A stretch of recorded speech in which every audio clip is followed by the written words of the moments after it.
we don't have a lot here today.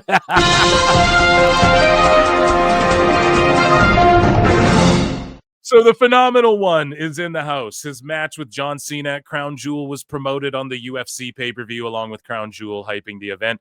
He didn't get that big of a pop, but what happened was like someone walked in front of him when he was dropping the 2 sweet, and it was awesome. It's pretty good to see. But like a lot of people at these UFC events don't get huge pops. Speaking of pops, here is Tatum Paxley like popping in these bolts on these wheels here, on these tires, doing her NASCAR thing or whatever this is. So I guess she's ranking and clanking, working in the shop. Maybe they're just teaching her. I don't know. There's no volume to that either. It's not that you guys can't hear it. I can't hear it either. Alberto Del Rio addresses fans chanting his name during WWE and AAA shows. So Del Rio said that no one can control the fans because they have the right to cheer or boo whoever they want. Exactly. Bring it back to the Netflix thing. Exactly.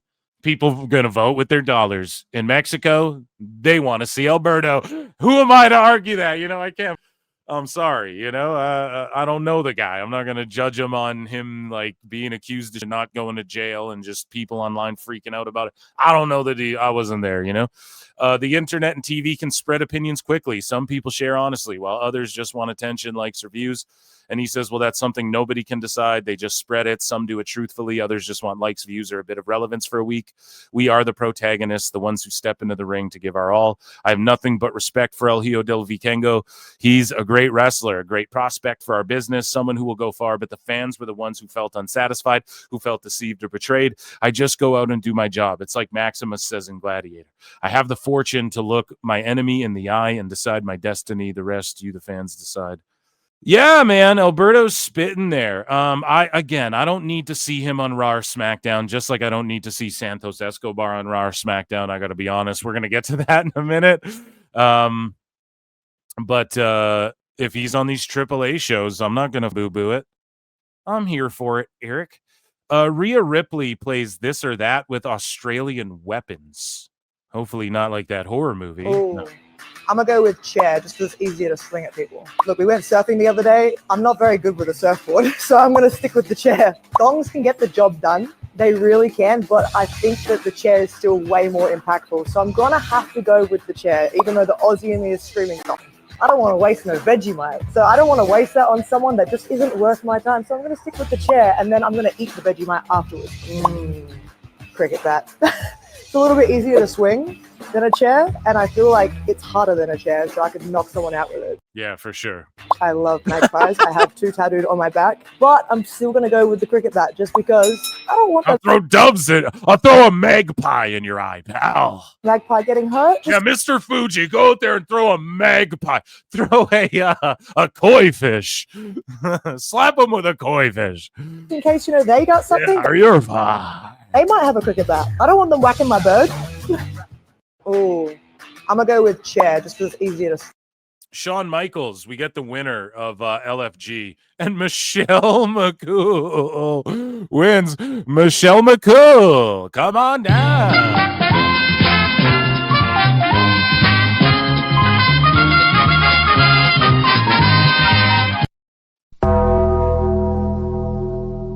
She wins WWE LFG. Speaking of propaganda and Illuminati, what the is this? Dead man. Everything has to come to an end. And the good news is, at least, it's going to stay in the family. Ladies and gentlemen, our new LFG fixes it. Michelle. Cool. Wow. It matches your camo. Is the problem. Like, this is why the interest was infinitely lost on this show. They just predetermine who's going to, like, win the whole thing. And people might be like, oh, gee, you think? But listen, man, they did fan vote tough enoughs in the past. The first season was intriguing enough, but then by the end of it, you realize, like, hey, this is all just manufactured. I'm going to see it through. The second season, they get rid of like fan favorite Mickie James for Michelle McCool. Then she wins the whole thing. We know who won the thing. Like the people who fucking have been eliminated are already in Evolve and on Excursion in Japan and Noah and shit. It's unfortunate because the element of, well, this is peeling the curtain back, but also giving you that element of tough enough a little bit. Like they're really going to pick someone to fast track and get an NXT contract, but it just really isn't that way there. And we've seen it. Where's that guy? I forget his name now. That's the problem too. Who won? Jasper Troy. Where the fuck is he? He hasn't been on NXT. Where the fuck is he at? Training? Or maybe it'll come out he got time off because his wife had a baby or something. I don't fucking know. But where's he been at as well? It's like, did they just send him in too quickly? And the girl who won this season, I forget her name's like Danny, I think, or whatever. She fucking won. It's like she's the most she should have won the last fucking season based on like just all around experience, you know? She seems like she could be on TV already. So it's clear what they're doing. It is what it is. Monday Night Raw, October 6th. That's tonight, Daddy, at the Airline Center in Dallas, Texas. The current setup is for 10K, or pardon me, 11K, 11.5K, and they've distributed about 11K by the time the bell rings, you know? So good for them. Huge, huge show. Sol Ruka and Zarya's WWE SmackDown debut patches. Those patches are worn by debuting talent. We already know. I quote tweeted this and was like, but they were so fucking distracting. Remember when everyone melted down over the fucking patches? Oh, this is so stupid. Everyone's just forgot about it. We here at PWT, when we do our watch-alongs, we're trying to fucking point out. And by the way, I'll be live for WWE Showdown tomorrow. I'm going to do a run-in. We're going to watch Showdown, okay? I don't know about Bound for Glory if I'll make it, guys, because it's Canadian Thanksgiving. I digress. But everybody was melting down about the patches, and then you don't even spot the patches. You don't even see them. Nobody cares about them. Talking about legends and earning your stripes, here's Jimmy Hart, Ron Simmons, John Bradshaw Layfield, and fucking Mr. Iguana and La Yesca in full makeup, hanging out at a wrestler bar somewhere. Talk about legendary status. Iguana fits in with these dudes right here. It's because he gets it. The reason why a guy like Iguana works as well is because the way WWE's presented him to a whole slew of new folks, and he was getting over in Mexico already, but he gets it. He totally gets it, and he loses some of these fucking matches to where it just doesn't hurt him, though, because everybody understands he gets what his gimmick is. It's not to be taken overly serious. Whereas like in AEW, you get a perfect gimmick like Orange Cassidy, which if he was in WWE, they would have booked him. He'd be so over. I truly believe that. He'd be so fucking over. It's like when WWE gets their hands on Danhausen. He's going to get so over, and they're going to book his silly shit correctly. They know how to do it there. In AEW, they like tried to book Cassidy as like more serious than other guys that should be taken more seriously, you know? Like Kenny Omega shouldn't be booked less seriously than fucking Orange Cassidy. Kenny Omega's like 69 me Don, and he's doing all that stupid shit dressing like a Ghostbuster. Meanwhile, they're booking Orange Cassidy as like, oh, he's got the taped up ribs and the taped up hand and the bandaged for like they were booking him like fucking Atsushi Onita, trying to get him over like that. And everyone's like, no, we don't look at, he's a goofy guy. He's supposed to be a goof. You know, we want to chuckle at him, and he's supposed to put his glasses on the little kid and fucking, you know, it's like he's like the kid act in your cruiserweight division or whatever the fuck, that sort of thing. They didn't book it. They're like trying to prop him up to possibly be a world champion at times and shit. He has like the longest reigning international title run or whatever the fuck. They don't get it. So that's why Iguana is getting over, and he's getting over with the legends. It's because his psychology and his approach to his goofy character. Now, speaking of legends, psychology, and goofy characters, thank you. Rikishi on Jacob Fatu. I love the keister, but come on, man, too cool. You rubbed your ass in people's faces. Not to diminish it. I'm just saying, like, don't get overly serious and blow up Jacob Fatu's spot now, too. So Rikishi is complaining again. He goes, I still don't think that they have booked Jacob with the right people. What? Dude, they're slow burning him. He will be a world heavyweight WWE champion in the next, like, 3 years. You know? what? And Rikishi just mad about it. If you book Jacob with the right people, you're going to get money out this kid here. Because the thing that he does in the ring, man, I still to this day, I still don't think that they have booked him with the right people and light gasoline up behind him to really push this thing to make it work. You know what I mean? It's just been this, this little tease. We see Jacob's skills. We see his talent. We see his popularity is just catching on fire. But there's still that.